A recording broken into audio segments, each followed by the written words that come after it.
ভাই কানাচোদা অন্ধভক্ত, এবার দেখ সনাতনী ধর্মগুরু তারা কি বলছে। इस देश को बचा लीजिए वरना ये देश फिर से गुलाम हो जाएगा। आज अमेरिका ने 50% टैरिफ लगाया है। देश का माहौल खराब किया जा रहा है, हिंदू मुसलमान करवाया जा। আমি শিওর এই ধর্মগুরু ভণ্ড বলে কিছু কানাচোদা অন্ধভক্ত আমার কমেন্ট সেকশনে এসে হেগে দিয়ে যাবে।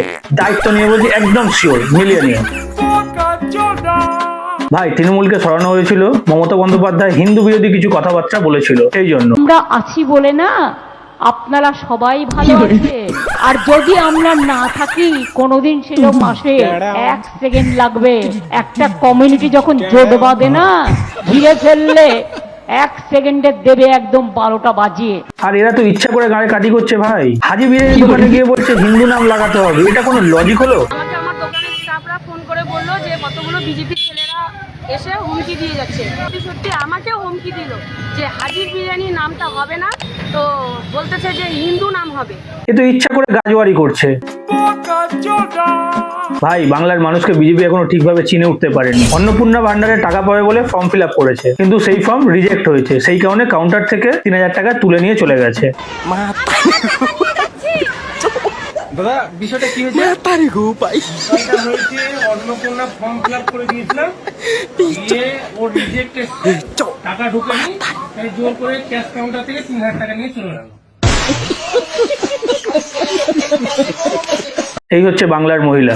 বলেন কি? যে মহিলারা তৃণমূল সরকারকে পাল্টে বিজেপি সরকারকে এনেছিল, বিজেপি সরকার এসে সেই মহিলাদের সবার আগে পাল্টে দিয়েছে।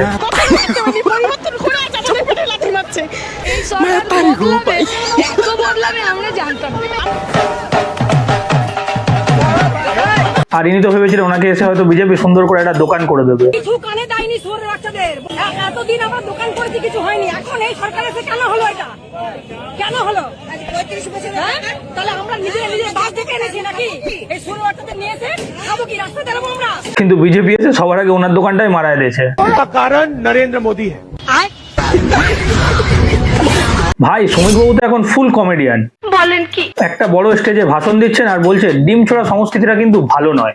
তো পুলিশকে বলছে ডিম ফিম যারা ছুটছে তাদেরকে ঠেকান। পুলিশ তখন সমীর বাবুকে বলছেন আমাদের মেটাল ডিটেক্টর আছে, ডিম ডিটেক্টর তো নেই। তাছাড়া কারোর ডিমে হাত দেওয়া ব্যাপারটা খুব বিপজ্জনক। কেউ আবার ডিম ছুঁড়ছে, নতুন একটা শুরু হয়েছে ডিম সংস্কৃতি। এটা কাম্য নয় কোনো সভ্য সমাজে। এটা ফেসলস হচ্ছে পশ্চিমবঙ্গের সারা ভারতবর্ষের সামনে, কারণ সরকারে আমরা আছি। ডিম ছুঁড় এক বড় পুলিশ অফিসারকে জিজ্ঞাসা করলাম কিছু করতে পারছেন না, এই ডিমওয়ালাদের ঠেকান। বলছে দেখুন আমাদের কাছে মেটাল ডিটেক্টর আছে, ডিম ডিটেক্টর তো নেই। আর কারোর পকেটের ভেতরে হাত ঢুকিয়ে ডিম খোঁজা বিপজ্জনক ব্যাপার। সমীর বাবু কিন্তু একটা ভালো কথা বলেছে, ডিম ছোড়াটা বন্ধ করতে, না হলে এই ডিম কিন্তু ঘুরে আসতে পারে। তবে আরেকটা জিনিস বলছি, রাজ্যের মানুষ, দেশের মানুষ পচা ডিমকেও কিন্তু দীর্ঘদিন সহ্য করে। এই সংস্কৃতি আমাদের সংস্কৃতি নয়। এই ডিম ছুঁড়ে যারা পয়সা নষ্ট করছে তাদের একটু চৈতন্যের হৃদয় হোক। ডিম ঘুরে আসতে পারে তাদের উপরে। কিছু মানুষ রাতারাতি চরিত্র বদলানোর জন্য অতিরিক্ত নেমে পড়েছে। তো অন্ধভক্তরা এখন থেকে সাবধান হয়ে যাও, তা নাহলে কিন্তু ডিম ঘুরে আসতে পারে। সমীর বাবু খুব নিজে বলছে। আর যদি ডিম খেতে চাও তাহলে বলো লড়ে না ভোজ্য।